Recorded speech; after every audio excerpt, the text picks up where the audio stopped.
to the Rise and Remember 6th Annual Festival. 6 years ago, few people outside of Minneapolis had ever heard of 38th in Chicago, a street corner that has now become a worldwide symbol. It's a beautiful thing, man, you know. Let's hope it never dies. Selwyn Jones, the uncle of George Floyd, says being here is still an emotional experience 6 years after his nephew was murdered by a Minneapolis police officer. I'm mad, I'm sad, because we've got an empty chair at the Christmas table every year. Though he's proud to see how his nephew's death became the spark that ignited so much hope and change in the community and across the country. My nephew had to perish for laws to change, for legislations to change, you know, for people to change, for mindsets to change. So, you know, man, you take the good with the bad. It's a time for the community to reach into joy as a way of remembrance. Janelle Austin with Rise and Remember helped plan the festival. She says it's the first time this event has fallen on Memorial Day, and it's fitting because the day is all about honoring the past while they continue to fight for the future.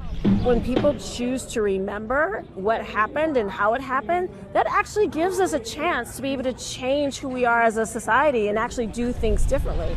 The day was filled with food and live music and a visit from the governor, a celebration of life and the community bonds born out of tragedy. George Floyd's untimely death brought us together, and we are doing the work to stay together.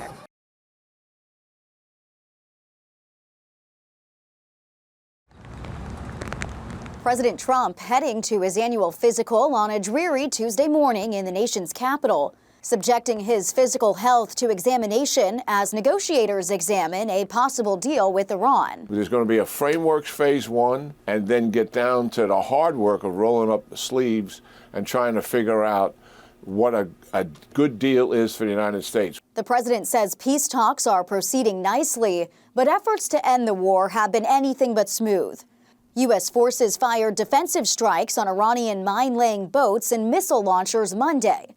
Now Iran is vowing to retaliate. I think this is a kind of blip in the ceasefire. I don't think it's going to derail the process. Iranian and Qatari officials met in Doha Monday to continue refining a draft peace proposal. Reportedly, it would extend the ceasefire, and Iran would give up their enriched uranium and further nuclear ambitions.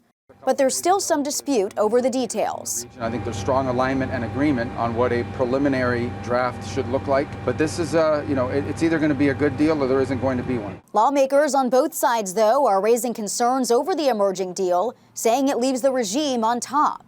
This is a disastrous mistake, not worth the paper it's written on. Any agreement with Iran that isn't subject to ratification by Congress is I think, going to be doomed to fail. President Trump also wants any Iran deal to expand the Abraham Accords, calling on several Arab countries to normalize relations with Israel. In Washington, Rebecca Castor, Fox News. The straits have to be open. They're going to be open one way or the other. So they need to be open. What's happening there is unlawful, it's illegal, it's unsustainable for the world, it's unacceptable. I don't know of any country in the world that doesn't. The Russians are not in favor of a tolling system. The Chinese are not in favor of a tolling system. I mean, there's no country in the world that's in favor of a tolling system except the regime in Iran. So that's not acceptable. That cannot happen. The straits need to be open, unimpeded, without tolls. And obviously that needs to happen immediately as soon as anything's agreed to. Well, look, I think our position is well stated. The president had a very important, I think, historic call just a couple days ago with a number of leaders from the region. I think there's strong alignment and agreement on what a preliminary draft should look like. I think that, like anything with something like this, it's going to take a couple days to settle on, even down to the disagreements over a word, sentence. So we'll have to work through that. If there's going to be a deal, we're going to have to work through that. But this is, it's either going to be a good deal or there isn't going to be one. Okay? Let's go. Thanks very much. Thanks. As the Ebola outbreak grows in Africa, here at home, officials are stepping up screening for travelers entering the U.S. Customs and Border Protection is now routing travelers who recently visited the affected region to 3 major airports, Washington Dulles, Atlanta's Hartsfield Jackson, and Houston's George Bush. They're being met by CDC personnel. They're being screened for symptoms. If they've got symptoms, they're getting tested and linked to care. This isn't likely to find any kind of hospitable ability to spread in the United States. Here in Atlanta, one traveler from Scotland describes what he saw leaving the airport. We saw was just a sign that said if you've been in certain countries, be aware of symptoms. The tightened screening comes as the death toll continues to climb in Africa. That's the best way to keep Americans safe, is to extinguish this outbreak in the DRC. But aid workers are facing several hurdles. Groups on the ground say they do not have enough face shields, testing kits, and body bags. Years of conflict in the Congo have also fueled mistrust of humanitarian organizations.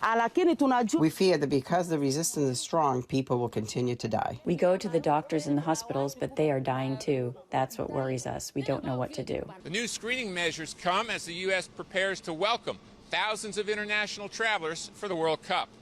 In Atlanta, Steve Harrigan, Fox News. More than half of the 26-man roster is expected to make their first appearance here in New York, and today fans will find out who made the final cut. The ultimate dream is to represent your country in the biggest sporting event, in the biggest tournament. Charlotte FC defender Tim Ream hopes he will be among those selected to represent the U.S. at this year's World Cup. It would mark the 38-year-old's second time in the tournament, but he says this one would be more special. It's a great chance to cap off, a national team career and do it at home. I've done everything I possibly can on and off the field to make that, goal a reality. U.S. men's national team coach Mauricio Pochettino will reveal his roster in front of fans and players here in New York City, and expectations are high. We have given this generation more in terms of opportunities and resources and pathways than any generation in history. The team will start training at the newly opened National Training Center outside of Atlanta ahead of its World Cup opener against Paraguay on June 12th. Team USA advanced to the knockout stage in 2022 before bowing out to the Netherlands in the round of 16, and they're hoping for a better finish this year. The challenge for this team is going to be a couple things. Can they stay healthy? And then can they get a consistent lineup playing together over 2, 3, 4, 5, 6, hopefully 7 or 8 games? And the World Cup kicks off on June 11th, and you can watch it right here on Fox. In New York, Caroline Elliott, Fox News. A shortage of Diet Coke for some is worse than the 2020 shortage of toilet paper. In India, where Diet Coke is only sold in cans, the recent scarcity of aluminum due to the Iran war has sparked, quote, Diet Coke parties, with loyal consumers decorating cans of their favorite beverage as a token of their support. So basically, this is our way of an ode to the entire shortage of Diet Coke. And with the aluminum can shortage, I think a lot of people are trying to sort of keep the Diet Coke as an aesthetic, as a keepsake. But here in the United States, aluminum industry leaders say it's unlikely shelves will go bare of the beloved beverage anytime soon. Yes, this is serious. Yes, they are having to work hard to adjust, but that they are doing exactly that. Aluminum Association CEO Charles Johnson says its members have been closely monitoring the situation in the Strait of Hormuz. The disruption from the Gulf and the closure of the Strait of Hormuz, it's really serious for our industry. It represents a large-scale supply chain disruption, one that on a scale that we haven't seen in many years. And at a time when gas prices have already skyrocketed due to the chokehold in the strait. Our view is that it is a temporary increase. Johnson says it's no surprise Americans are growing increasingly concerned about aluminum. Still, he says the industry is making real-time adjustments and working hard to secure the nation's supply does not run dry. So we are investing in the U.S. economy like we never have before. We're putting more manufacturing right here at home, and we're recycling more. And while there may not be a shortage of aluminum cans, thankfully for my fellow Diet Coke lovers out there, aluminum prices are going up and have now surged to 4-year highs since the war broke out. In New York, Caroline Elliott, Fox News.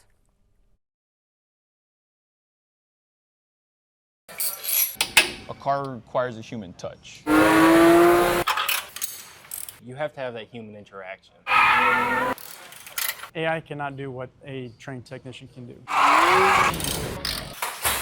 People are concerned, and rightfully so. Workers across all industries are growing anxious as advances in artificial intelligence and automation technologies move deeper into the workplace. Goldman Sachs estimates that as many as 300 million full-time jobs are exposed globally over the next decade as automation technologies from robotics to algorithmic systems evolve. People are afraid because they don't know if their jobs will be next. But Porsche believes their well-paid technicians will stay in high demand. Even if AI advances further in the future, I just personally don't see AI ever taking over our jobs. How important is it for you to be able to put your hand in the spaces and be able to touch all the It's very important. Something is starting to deteriorate. You know, there's normally kind of like a pliability to some of these rubbers, right?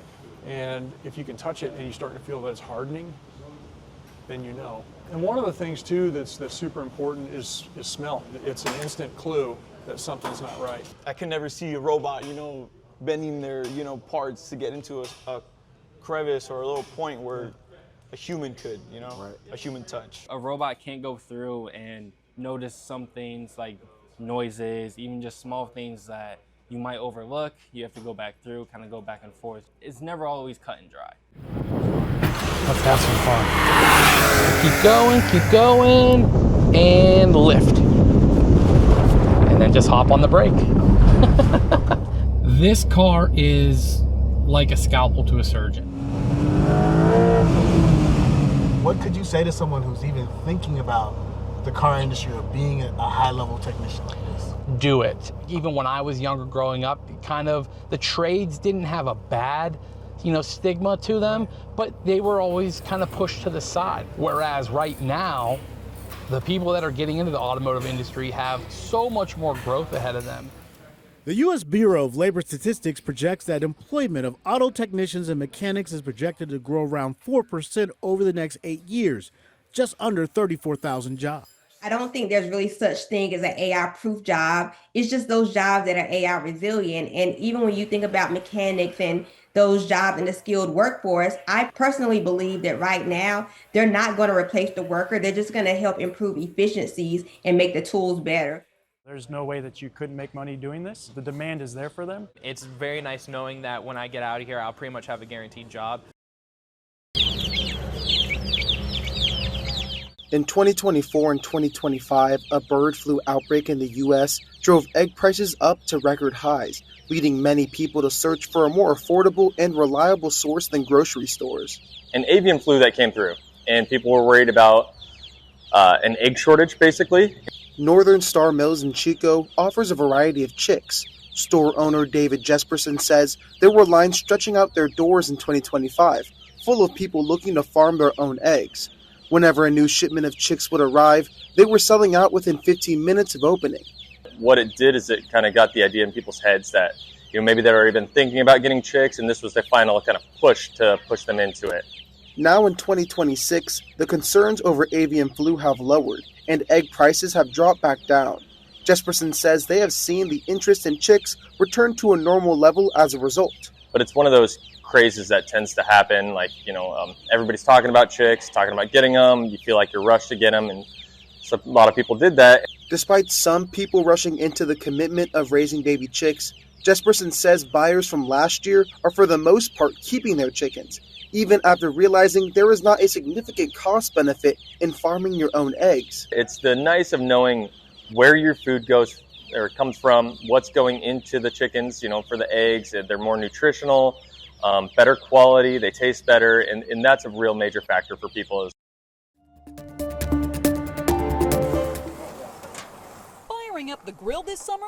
The high cost of meat may burn a hole in your wallet. I've been in this business over 50 years right now, and I've never seen the meat prices so high. Stu Leonard Jr. is the president and CEO of Stu Leonard's grocery stores in the New York tri-state area. He says he's been splitting the rising cost with his meat suppliers instead of passing off those costs to consumers. I can't pass 100% of our cost increases on to customers. and they're fed up right now. The average retail price for beef was a record $9.64 per pound last month. That's 13% more than last year, according to the USDA. Rising operating costs have forced many cattle farmers to reduce their herds. The USDA says herd levels are at a 75-year low, but the demand for meat in the U.S. is still sky high, and that's one of the reasons we're seeing record high beef prices. Instead, Leonard suggests buying hamburgers and hot dogs. We're going to see a little shift away from the expensive meats. We are noticing customers switching from beef down to chicken. Chicken is cheaper this year. The average price for boneless chicken breasts is about $4.17 per pound, and salmon prices have fallen. But many fresh vegetables will cost you a lot of green this summer. Tomato prices are up nearly 40% from last year due to weather hurting supply. Potatoes are cheaper though. So how can you save? There's always something out on the market where they want to move a product, so they'll give you a great price on chicken, great price on lobster tail. Another tip, Leonard says don't buy pre-sliced items like watermelon. It's a lot cheaper to buy it whole and slice it yourself. And avoid buying products being offered as a free sample. He says many retailers jack up those prices. For Consumer Watch, I'm Jen Sullivan. Kroger is cutting prices to give shoppers much-needed relief and to stay competitive with other major retailers. The proposed cuts will impact thousands of items, but the full scale of the cut has yet to be revealed.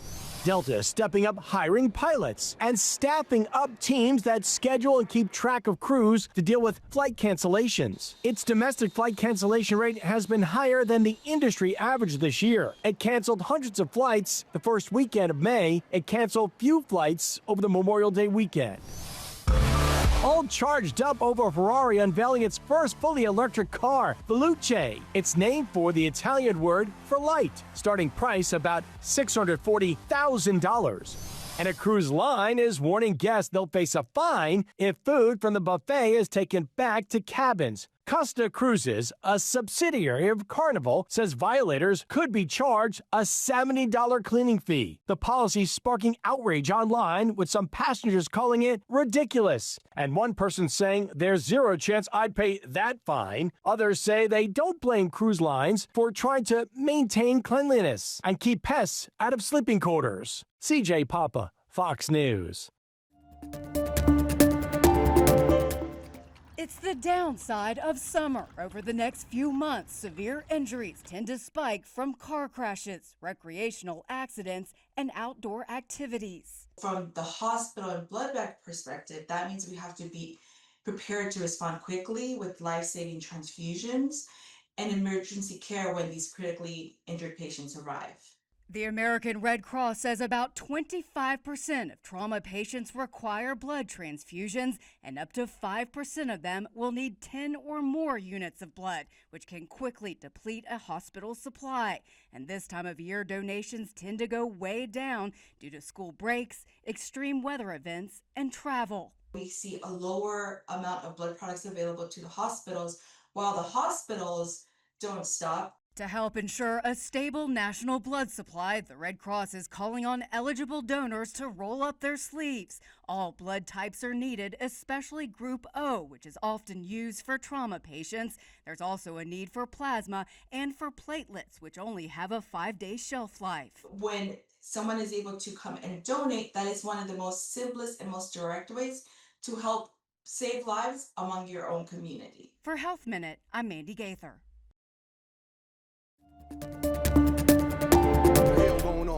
Oh, we heard tale of a party. Sinners is headed to Halloween Horror Nights. This year's Universal Theme Park Immersive Haunted Houses will include Club Juke from the Oscar-winning film. You can try to survive the night beginning August 28th at Universal Orlando and September 3rd at Universal Hollywood. Bond is immature and reckless. Headstrong. Thrill-seeking. Video game thrill seekers, take note. The official launch trailer is out for 007 First Light. The game is an origin story for the world's most famous spy, following James Bond through the MI6 training program. 007 First Light comes out Wednesday on PS5, Xbox, and PC. The reason we could do what we did was because that dog could perform. What's the Story, Wishbone traces how a little dog with a big imagination brought classic literature to life for kids. The documentary about the award-winning show airs on public television stations beginning Wednesday before landing on digital and VOD platforms June 10th. In Hollywood, I'm David Daniel.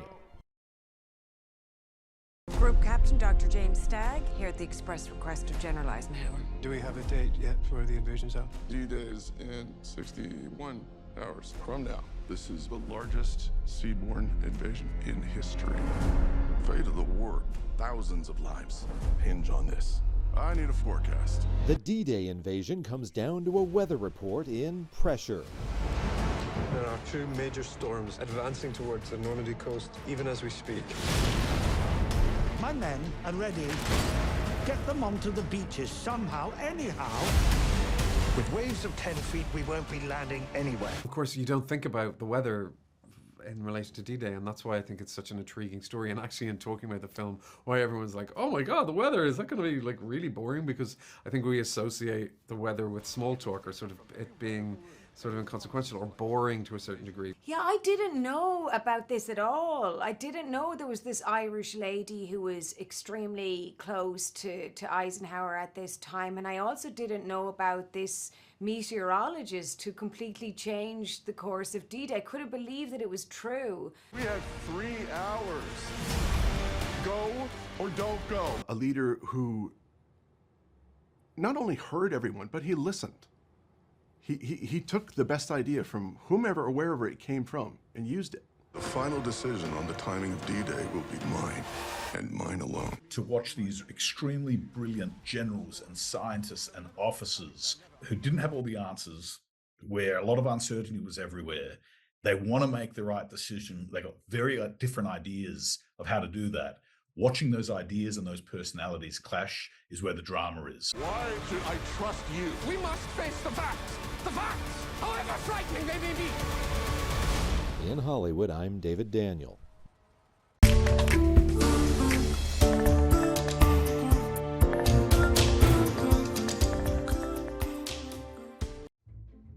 Today we had 7 different animal rescues to choose from, and they were all good, so I'm gonna do all 7 of them. How are you gonna fit in all 7, you ask?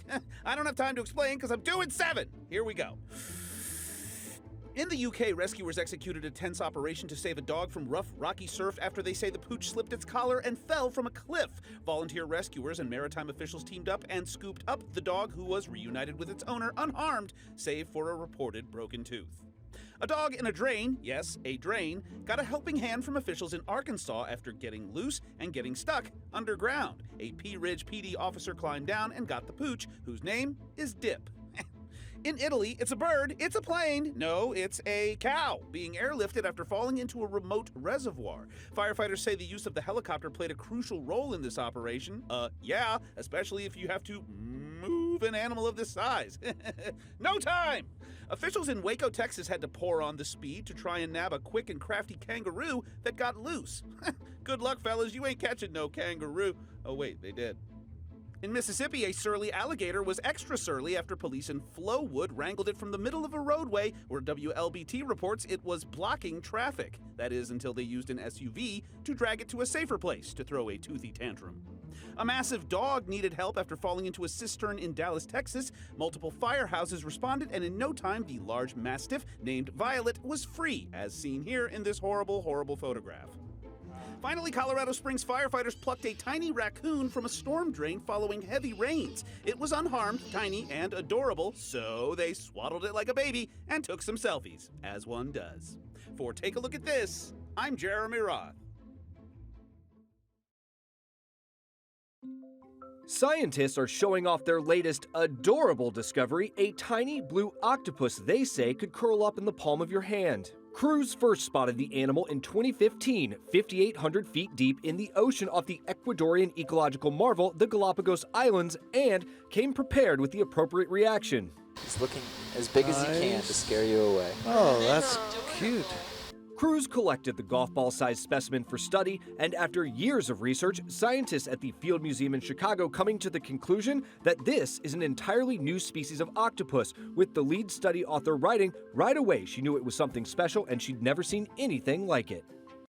So Benjamin Franklin, he comes to London and he pretty much immediately finds this place, 36 Craven Street. He's a lodger here. He stays here for 16 years. Initially, it's only supposed to be 6 months, and that's to talk with the Penns, but because he then becomes essentially an ambassador, he extends his trip to 16 years, talking on behalf of American interests and trying to keep that union going, keep the relationship strong between Britain and America. Americans who come to visit often don't know that Franklin lived here or that he played such an important role in the build-up to the American Revolution as well as the independence movement itself. And it stands as a symbol of the special relationship. We often talk about how this is the first de facto US embassy anywhere in the world, and this is where that special relationship pretty much grew from. I think looking back at the last 250 years, Franklin would be impressed that the relationship is still going. He'd be pleased with how Britain and America have stood side by side in many conflicts since the American Revolution. There are actually a number of statues around London that were given by the people of America to celebrate the special relationship. And I think Franklin would be really proud of that.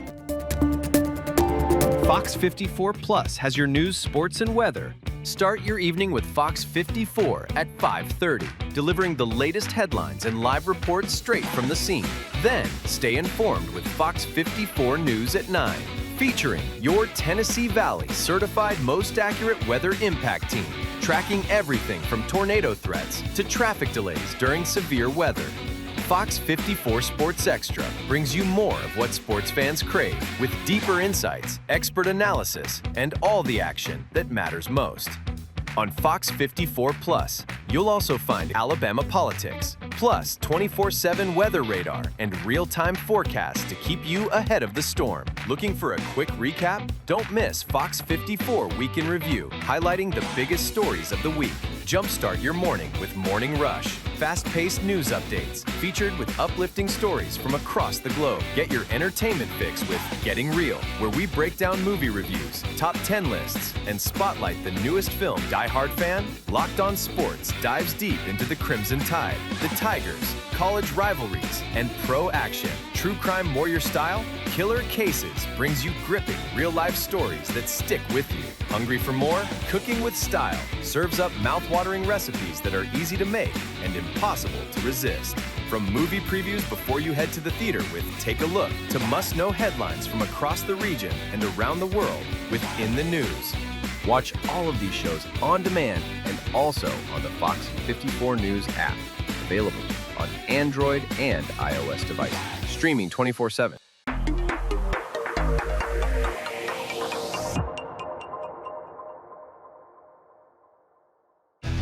There's more to Fox 54 Plus with the Locked On Podcast Network. From the Tide to the Tigers, from college teams to pro, the Locked On Podcast Network gives you insights and analysis you just can't find anywhere else. These kids, they want to play. I don't think so. I think it was Chad Baker Mazzara. Locked On Sports, streaming every day of the week and right here on Fox 54 Plus.